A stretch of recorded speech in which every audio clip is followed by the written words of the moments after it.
नमस्कार दोस्तों, आप सभी का स्वागत है आपके अपने ही चैनल अनुज रीना की लाइफ में। बैकुंठ चतुर्दशी की कथा। हर साल कार्तिक मास के शुक्ल पक्ष की चतुर्दशी तिथि के दिन बैकुंठ चतुर्दशी का व्रत रहता है और इस साल बैकुंठ चतुर्दशी का व्रत 14 नवंबर गुरुवार को रखा जा रहा है।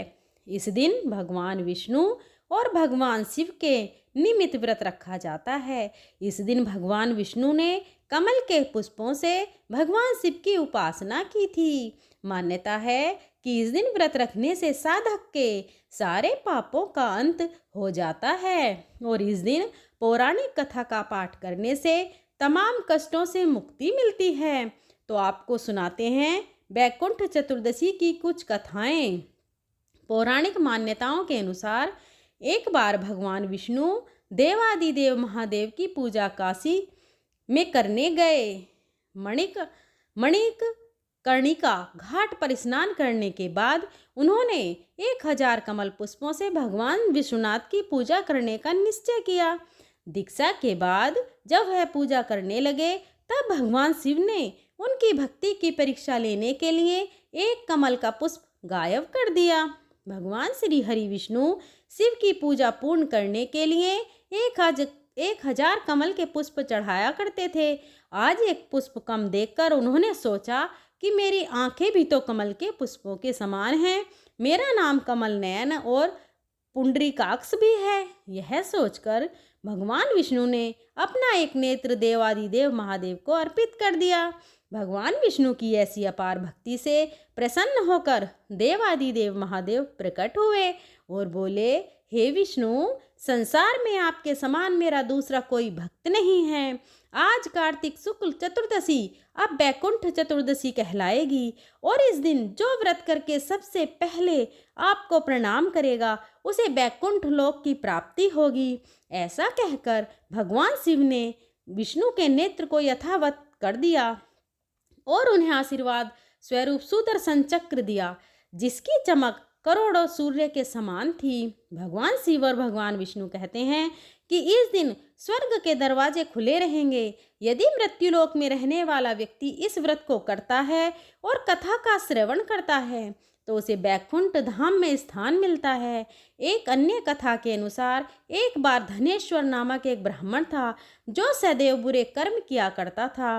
उसके ऊपर कई पापों का बोझ था। एक दिन वह गोदावरी नदी के स्नान करने के लिए गया। उस दिन बैकुंठ चतुर्दशी थी। कई भक्तजन उस दिन पूजा अर्चना कर गोदावरी घाट पर आए थे। उसी भीड़ में धनेश्वर भी उन सब के साथ था।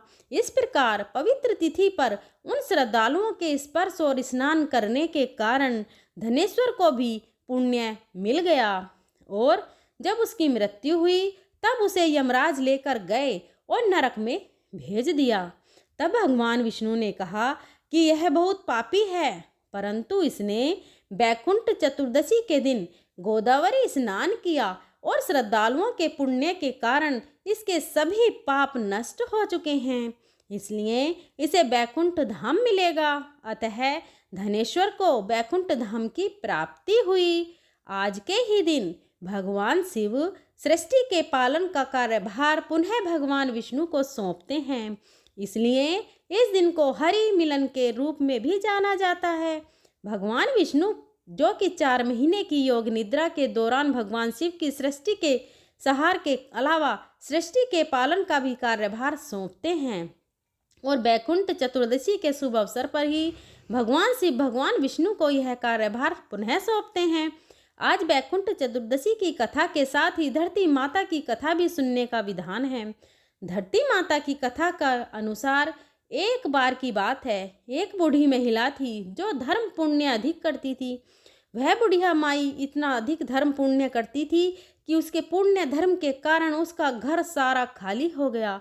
उसने अपने घर की सभी आवश्यक वस्तुएं दान कर दी।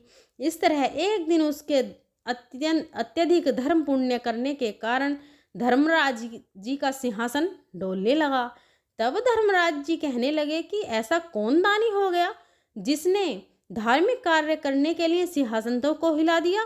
इसके बाद धर्मराज जी ने कहा कि अगर यह दानी इसी प्रकार दान पुण्य करता रहेगा, तब तो एक दिन यह मेरा सिंहासन को छीन लेगा। तब उन्होंने अपने दूत से कहा कि इस दानी का पता लगाओ। फिर धर्मराज जी ने इस कार्य के लिए यमराज जी को भेजा। यमराज जी ने दानी का पता लगाते हुए धरती पर आकर एक कोढ़ी व्यक्ति का रूप धारण कर लिया और फिर वह कोढ़ी का रूप धारण करके उसी गांव में आ गए जहां वह दानी बुढ़िया माई रहा करती थी। वह कोढ़ी सारा दिन गांव में कपड़ा मांगते हुए घूम रहा था, लेकिन किसी ने भी उसे तन ढकने के लिए कपड़ा नहीं दिया। सर्दियों का समय था, कड़ाके की ठंड पड़ रही थी और वह कोढ़ी फटे पुराने भेष में ठंड से ठिठुरते हुए सभी के घर के दरवाजों के सामने से गुजरते हुए आवाज़ लगाता जा रहा था कि कोई मुझे कपड़ा दे दो, कोई मुझे कपड़ा दे दो। लेकिन किसी ने भी उसकी आवाज़ नहीं सुनी और न ही इस बात की परवाह की कि वह भीषण ठंड में बिना कपड़ों के घूम रहा है। वह कोढ़ी इसी तरह पूरे गांव में सारा दिन घूमता रहा। अब रात का समय हो चला था, तभी उस बूढ़ी माई को यह आवाज़ सुनाई पड़ी। तब उसने अपनी बहू से कहा कि बहू उठो और जाकर देखो कि बाहर कौन है। मुझे तो यह किसी मंगते भिखारी की आवाज़ लगती है, लगता है उसे सर्दी लग रही होगी। शायद तुम बाहर जाकर देखो और उससे पूछो कि उसे क्या चाहिए। तब बहू अपनी सास की बात सुनकर कहने लगी कि माँ जी, आपके द्वार पर तो कोई नहीं, कोई आता ही रहता है मांगने के लिए। न तो आप दिन में चैन लेती हैं और न ही रात में हमें सोने देती हैं। आधी रात बीत चुकी है माँ जी, आप भी सो जाओ और हमें भी सोने दो। इस समय बाहर नहीं जाएंगे तो आपको तो नींद नहीं आती है और हमें भी नहीं सोने देती। इस तरह कहकर बड़ी 3 बहुओं ने घर के बाहर जाने के लिए मना कर दिया। जब चौथे बहू की बारी आई तो बहू कहने लगी कि माँ, आप निश्चिंत रहिए, मैं जाकर देखती हूँ कि बाहर कौन आया है। फिर चौथी बहू घर से बाहर आकर देखती है कि बाहर द्वार के एक कोढ़ी बैठा हुआ है। तब उसने उस कोढ़ी से पूछा कि बाबा, आपको क्या चाहिए। तब वह कोढ़ी रूप धारण किए हुए यमराज जी कहने लगे कि मैं कोढ़ी हूँ, मुझे सर्दी लग रही है, आप तन ढकने के लिए मुझे कोई वस्त्र दे दीजिए। यह सुनकर बहू घर के भीतर चली गई और अंदर जाकर उसने अपनी सासू माँ से सारी बात बताई। बहू की बात सुनकर बूढ़ी माई कहने लगी, बहू तेरे पिताजी के ऊपर जो कंबल है वही कंबल ले जाकर उस कोढ़ी को दे दो। यह सुनकर बहू कहने लगी, नहीं माँ जी, अगर ऐसा किया तो पिताजी तो ठंड के मारे मर जाएंगे। तब बूढ़ी माई ने अपनी बहू से कहा, बहू, यह जो मेरे ऊपर गुदड़ी है यह अपने पिताजी के ऊपर डाल दें और उनका कंबल ले जाकर उस ज़रूरतमंद भिखारी को दे दें। हम तो फिर भी घर के भीतर हैं, दरवाजे बंद करके बैठे हैं, लेकिन उस गरीब भिखारी के पास तो कुछ भी नहीं है। इस एक कंबल को ओढ़ने से उसकी सर्दी कुछ तो कम होगी।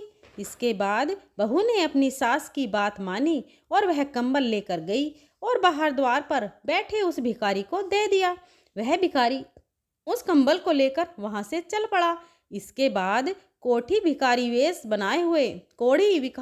बनाए हुए यमराज जी अपने वास्तविक रूप में आकर धर्मराज जी के पास आकर कहने लगे, प्रभु, यह लो कंबल।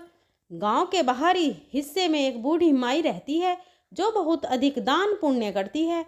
इसके घर में यह एकमात्र कंबल ही बचा था और वह भी मेरे मांगने पर उसने मुझे दे दिया। उसने तो नई पुरानी सभी चीज़ों का दान कर दिया। उसके घर में तो दान करने के लिए अब कुछ बचा ही नहीं। यह सब बात सुनकर धर्मराज जी कहने लगे, अब वह बूढ़ी माई अवश्य ही मेरा सिंहासन भी ले लेगी। तब धर्मराज जी ने अपने दूत से फिर कहा, तुम जाओ और उस बूढ़ी माई को यहाँ लेकर आओ। जब वह दूत धर्मराज की आज्ञा का पालन करते हुए उस बूढ़ी माई को लेने के लिए धरती पर आया और उसे साथ लेकर चला गया। तब बूढ़ी माई ने वहां पहुंचकर जैसे ही अपना पहला कदम रखा तो नीचे पानी था, उसे पैर रखने के लिए धरती तक नहीं मिली। यह सब देखकर बूढ़ी माई हैरान रह गई और वहां बूढ़ी माई खड़ी थी वहीं खड़ी रह गई। मन में विचार करती हुई भगवान से कहने लगी, हे भगवान, यह क्या है? अब मेरा क्या होगा? तब बूढ़ी माई कहने लगी, महाराज, मेरे पैरों के नीचे तो धरती नहीं है, मुझे धरती चाहिए, पहले मुझे आप धरती दो।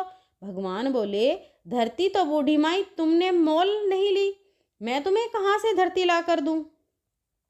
यह बात सुनकर बूढ़ी माई गुस्से में कहने लगी, जब मुझे खड़ी रहने के लिए और चलने के लिए धरती ही नहीं मिलेगी तो फिर मुझे आप यहाँ लाए ही क्यों हैं?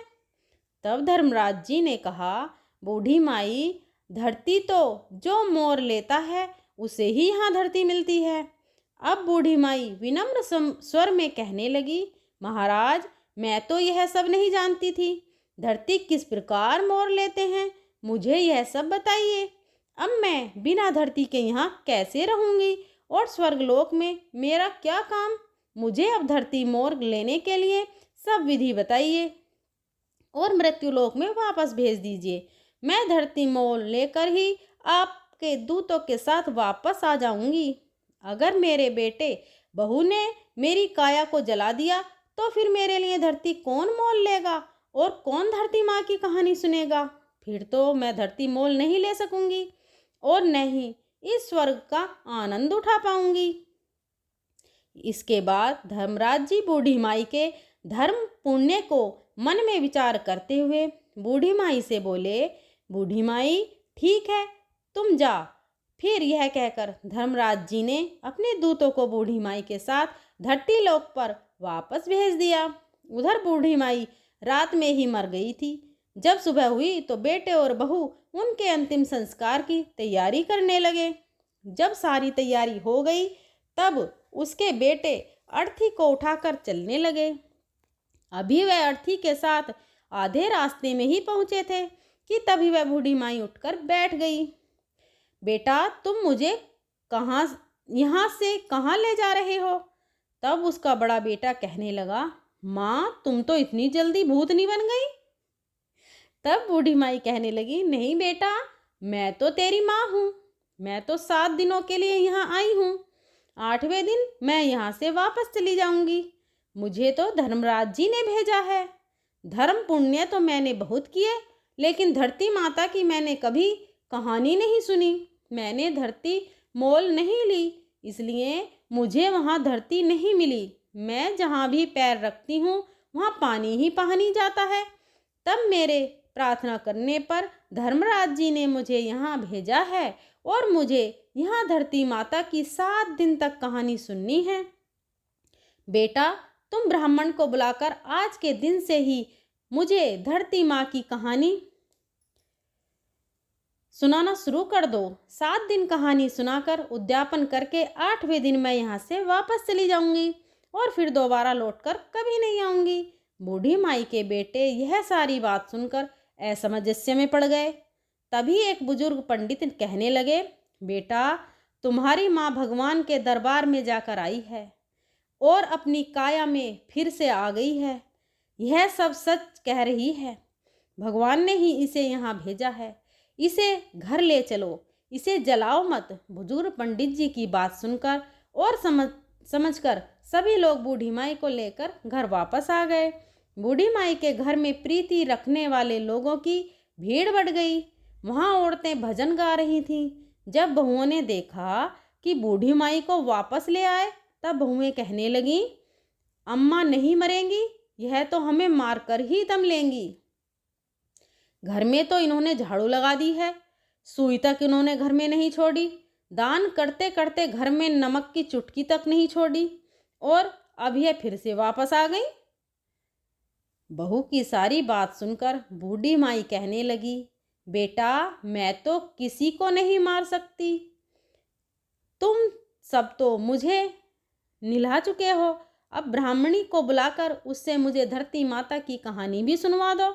7 दिन तक मैं यह कहानी सुनूंगी और आगे मुझे धरती मिल जाएगी तो फिर बेटा मैं यहाँ से चली जाऊंगी। फिर उसके बेटा बहू ने 6 दिन तक बूढ़ी माई को लगातार ब्राह्मणी को घर में बुलाकर उसे कहानी सुनवाई। 7वें दिन पानी का भरा हुआ एक लोटा, रोली मोली, 1.25 नाल का धागा, गुड़ की डली लेकर बूढ़ी माई अपनी बहू से कहने लगी, चलो बेटा, तुम सब मेरे साथ पीपल के नीचे चलो। वहाँ चलकर हम सब बैठकर धरती माता की कहानी सुनेंगे। आज मुझे इस व्रत का उद्यापन भी करना है। तुम भी सब चलो। तुम सब भी इस कथा को सुनना, जिससे तुम्हें यह पीड़ा दुख न देखना पड़े। अब फिर वह बूढ़ी माई अपनी सभी बहुओं और ब्राह्मणी को लेकर पीपल के पेड़ के नीचे पहुंच गई। वहां बैठकर ब्राह्मणी ने धरती माता की कहानी कही और बूढ़ी माई और सब लोगों ने कहानी सुनी। कहानी के हुंकार और धरती माता की कहानी कहने के बाद सवा नाल का धागा और गुड़ की डली लेकर उस पीपल की जड़ में दबा दिया। फिर बूढ़ी माई हाथ जोड़कर कहने लगी, लो धरती माँ, इसे स्वीकार करो। धरती माता, अब मेरे तुम्हें मोल ले लिया है। मेरे सभी पाप अब तुम अपने में समेट लो और मुझे आगे अब धरती मिलनी चाहिए।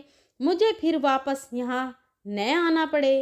इस प्रकार से बूढ़ी माई ने 7 दिन तक धरती माता की कहानी सुनकर उद्यापन कर दिया। बूढ़ी माई की बहुओं ने एक दिन धरती माता की कहानी सुनकर उद्यापन कर दिया। इस तरह बूढ़ी माई ने धरती माता की कहानी कही, उसका व्रत किया और स्वयं भी उद्यापन किया और बहू से भी उद्यापन करवाया।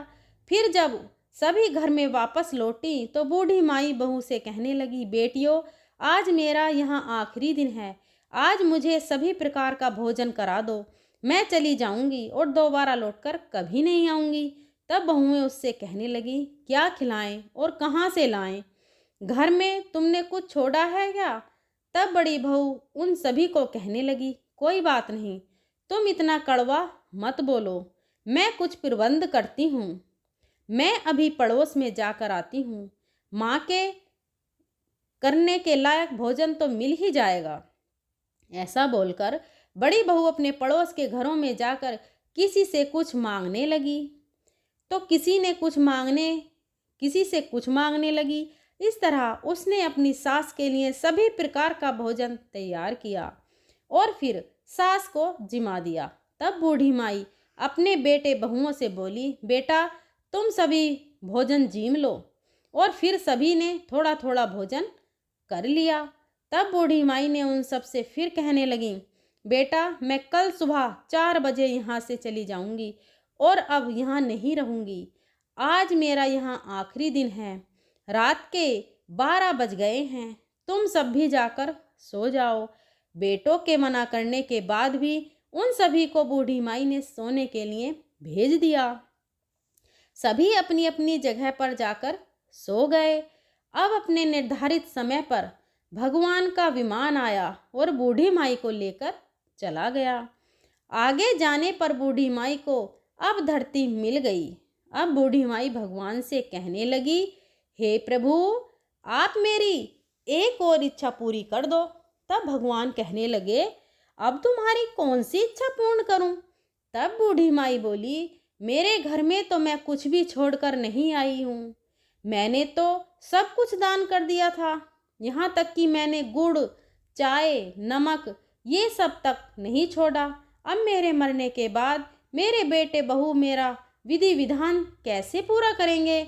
जो मैंने दान धर्म किया है उसे 4 गुना करके आप लौटा आइए। तब भगवान बोले, ठीक है, मैंने दिया। तेरा किया हुआ दान धर्म तेरे बेटे बहू को 4 गुना करके मैंने उन्हें लौटा दिया। बूढ़ी माई, अब तेरे घर में हर चीज की मौज होगी। इधर घर में सब सुबह हुई। जब सुबह हुई तो छोटी बहू उठकर सभी से कहने लगी, उठ जाओ, चाय पी लो। सुबह माँ को खूब भोजन खिलाया हुआ है, यह तो अब उठेंगी नहीं। और फिर वह जेठानी के पास जाकर कहने लगी, जाकर संभालो अपनी सास को। तुम उनकी लाडली बहू हो ना, वह तो अकड़ कर सोई हुई हैं और अब उठाई नहीं उठ रही। तब बड़ी बहू ने कहा, अकड़ के तो क्या सोई होंगी। उनके बताए अनुसार 7 दिन बीत चुके हैं। आज 8वां दिन है। सासू तो चली गई होंगी। फिर छोटी बहू कहने लगी, जाकर संभालो अपनी सास को। यह सुनकर बड़ी बहू जल्दी जल्दी आकर सास को देखती है। और फिर वह दौड़ती हुई अपने पति के पास जाकर कहती है, आप क्या चाय पी रहे हैं? माँ तो गई, माँ को संभाल लो, उन्हें लाकर आंगन में सुला दो। तब बूढ़ी माई को लाकर आंगन में सुला दिया गया। तब सबसे छोटी बहू कहने लगी, मैंने सदा आप सबकी सुनी है और आपकी हर बात मानी है, आज आप सब मेरी बात सुनो। तब सभी कहने लगे, बताओ। तब वह कहने लगी, इस लोटे में भरे हुए पानी से सासू जी के छींटे लगा दो, नलाई धुलाई तो पहले से ही है, अगर आप लोग रोए तो यह फिर वापस आ जाएंगी। इन्हें पानी का छींटा देकर उठाकर ले जाओ। तुम 4 भाई बहुत हो, 5वें की कोई ज़रूरत नहीं है, और उठा ले जाओ यहाँ से फटाफट और जलाकर आ जाओ, जिससे कि इनकी गति हो जाए। तब सारे भाई आपस में बात करने लगे कि पहले भी हम लोगों को इकट्ठा करके शर्मिंदा हो चुके हैं, अब बिना देर किए इतना कहना मान लेते हैं। ऐसा सोचकर बूढ़ी माई को सभी भाइयों ने उठाया और लेकर चल पड़े जलाने के लिए शमशान की ओर। तब रास्ते में पीपल के नीचे बैठी कुछ औरतें जो कहानी सुन रही थीं, बूढ़ी माई के बेटों को इस तरह जाता हुआ देखकर सब समझ गईं और एक दूसरे से कहने लगीं, कार्तिक का पावन महीना है, बूढ़ी माई तो मर गई और बहुओं ने भजन तक नहीं गवाए, चलो हम सब वहाँ भजन गाने के लिए चलते हैं, 2-4 राम जी के नाम लेंगे। यह विचार कर वह सभी बूढ़ी माई के घर जाकर भजन गाने लगी। उधर बेटों ने बूढ़ी माई का दाह संस्कार कर दिया। अब वह घर की ओर आने लगे। उन्हें आता हुआ देखकर भजन गाने वाली औरतें बूढ़ी माई की बहुओं से कहने लगीं, बहुओं जाओ और दरी लेकर आओ और यहाँ दरी बिछा दो। तब वह कहने लगी, मैं मरे न मराए बुढ़िया माई, उसे दाग देकर अब हमारे घर वाले आ जाएंगे, तब हम दरी बिछाएंगे। तब वह भजन गाने वाली औरतें कहने लगीं, लो आ गए सभी लोग, अब तो दरी बिछा दो। फिर बहुओं ने दरी बिछाई। भजन गाने वाली औरतों ने खूब भजन गाए और भजन गाने के बाद वे अपने अपने घर को चली गईं। अब दरी पर बैठे हुए बूढ़ी माई के बेटे एक दूसरे का मुंह ताकने लगे, कहने लगे, अब क्या करें और क्या नहीं करें, कहाँ से चाय पानी का प्रबंध करें। माँ तो गई और घर में कुछ भी नहीं छोड़ कर गई। अब पड़ोसी आपस में चर्चा करने लगे कि चलो भाई, आज तो बूढ़ी माई के परिवार को चाय पानी पिलाकर आएं, उन्हें रोटी पानी खिलाकर आएं, आज ही उनकी माँ मरी है, अब की बार वह मरकर आ गई है तो खिला पिला आते हैं, कल से अपना आप देख लेंगे। तब उनमें से एक आदमी बोला, ठीक है, आज मैं जाता हूँ उनके घर, उन्हें चाय भी देकर आता हूँ और उनका हालचाल भी पूछ कर आऊँगा। फिर उस पड़ोसी ने अपनी पत्नी से चाय बनवाई और चाय लेकर वह बूढ़ी माई के घर की ओर चल पड़ा। उधर बूढ़ी माई के बेटे की बड़ी बहू अपने परिवार जनों को चिंतामग्न देखकर घर के भीतर गई और फिर जैसे ही उसने बूढ़ी माई का संदूक खोला तो उसमें तो नोटों की गड्डियां थीं। देखकर वह दंग रह गई। रसोई में गई तो वहां आटे के बोरे, गुड़, खांड के कट्टे भरे हुए मिले। उसे नमक, मिर्च, सारे मसाले, सब सब्जियां मिली। रसोई सब सामग्रियों से भरी हुई थी। यह देखकर बहू तो बहुत खुश हुई और सोचने लगी कि माँ अपने बेटे पोतों के लिए बहुत दान धर्म करती थी, अपने घर में तो यह धन माँ वापस देकर गई। यह सोचकर वह खुशी खुशी बाहर आई और अपने पति से बोली, आप एक बार अंदर तो आइए। पति कहने लगा, अभी अभी तो माँ को दाग देकर आए हैं, किसी के घर कैसे जाएं, किसी से क्या मांगें और क्या करें, अरे थोड़ी देर तो शांति रखो। तब बहू कहने लगी, आप एक बार अपने घर के अंदर तो आइए, बाहर कहीं जाने की ज़रूरत नहीं है। फिर जब बड़े माई के बेटे ने संदूक खोल कर देखा तो माँ के संदूक में नोटों की गड्डियाँ भरी हुई थीं। यह देखकर वह बोली, अब रसोई में चलिए। वह रसोई में गया तो वहाँ पर सामग्री भरी हुई थी। रसोई को देखकर बड़ा बेटा अपनी पत्नी से कहने लगा, माँ तो हमें बहुत सारा धन देकर गई है। फिर वे दोनों बाहर आए और दरी पर बैठ गए। थोड़ी देर के बाद बड़ी बहू अपनी देवरानियों से कहने लगी, उठो और चूल्हे पर चाय चढ़ाओ, चावल चढ़ाओ, रोटी सब्जी बनाओ, कांधी को जिमाओ, हमारे घर में तो सब कुछ है। तुम अंदर जाओ और जाकर सारा प्रबंध करो। यह सुनकर बहुएं अपने अपने कमरों में गईं। सभी ने अपने अपने संदूक खोले तो बड़ी बहू के संदूक में चौगुना धन मिला। बाकी सबके संदूक में थोड़ा थोड़ा और सबसे छोटी बहू के जैसा था वैसा ही रह गया, क्योंकि उसने बूढ़ी माई की कभी सेवा तो नहीं की थी। जब वह पड़ोसी चाय तैयार करके उनके घर में पहुंचा तो उसने देखा कि उनके घर में तो चूल्हे में आग जल रही है। कहीं सब्जी, कहीं चाय, कहीं रोटी तो कहीं दाल पक रही है। यह देखकर पड़ोसी सोच में डूब गया कि इनका तो सारा काम बड़े अच्छे से चल रहा है। ऐसा मन में विचार करता हुआ वह पड़ोसी बूढ़ी माई के बेटों से कहने लगा, मैं चाय लेकर आया हूँ, आप सब भी चाय पी लीजिए। तब बूढ़ी माई का बेटा बोला, ठीक है, चाय तो दे दो, परंतु रोटी मत लाना। हमारे लिए रोटी हमारे घर में हम अपने आप बना लेंगे। हमारी माँ तो हमें सब कुछ देकर गई है। उसने हमारे लिए ही तो दान पुण्य किया था, वह हमें सब कुछ देकर गई है। हे धरती माता, जैसे आपने बूढ़ी माई का अगला और पिछला सुधार किया, वैसे ही सबका सुधार करना। जैसे बूढ़ी माई को धरती मिली, वैसे ही धरती माता सबको मिले। सब बोलिए, धरती माता की जय, धरती माता की जय। यह थी आज की कथाएं। अगर आपको अच्छी लगी हों तो वीडियो को लाइक ज़रूर कीजिएगा और अपने फ्रेंड और फैमिली में ज़रूर शेयर करिएगा और हमारे चैनल को ज़रूर सब्सक्राइब करिएगा और बेल आइकन को प्रेस करिएगा ताकि आने वाली सभी वीडियो की नोटिफिकेशन आपको मिल सके। मेरे बोलने में अगर कोई त्रुटि हुई हो तो मैं हाथ जोड़कर माफ़ी चाहती हूँ। मिलते हैं अगली वीडियो में, तब तक के लिए जय श्री कृष्णा, राधे राधे, धन्यवाद।